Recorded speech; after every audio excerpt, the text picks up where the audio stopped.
اردو کور points کے معزز سامعین، میں ہوں کامی ملک اور آپ کو اپنی نئی ویڈیو میں خوش آمدید کہتے ہیں۔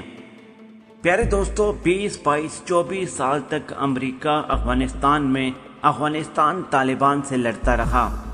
دنیا کی کوئی ایسی ٹیکنالوجی نہیں جو امریکہ نے افغانستان طالبان کے خلاف استعمال نہ کی ہو، لیکن آخرکار امریکہ کو اپنی ہار ماننی پڑی۔ امریکہ کے لیے اس ہسٹری کا سب سے بڑا اپسیٹ ہو گیا ہے۔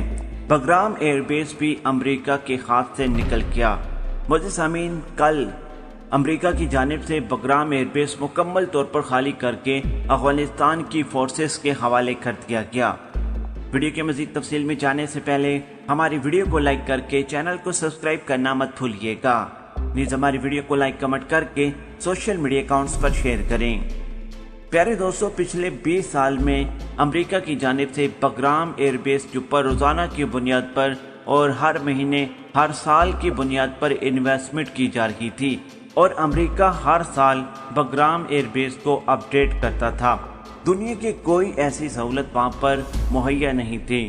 ہر قسم کی سہولت امریکی فوجیوں کو وہاں پر دی جا رہی تھی، اور بگرام ایئر بیس سب سے زیادہ انٹیلیجنس کے لیے، سب سے زیادہ حملوں کے لیے اور سب سے زیادہ استعمال ہونے والا افغانستان طالبان کے خلاف ایئر بیس تھا، اور یہ کئی کلومیٹر پر مکمل طور پر اس کا احاطہ تھا، لیکن امریکہ نے وہ خالی کر کے افغانستان فورسز کے حوالے کر دیا ہے۔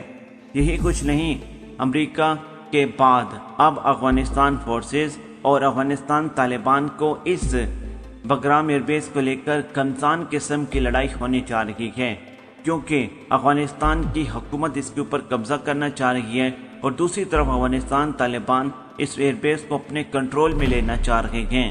آنے والے دنوں میں بگرام ایئر بیس کو لے کر افغانستان میں کمسان قسم کی لڑائی آپ کو ہوتی نظر آئے گی۔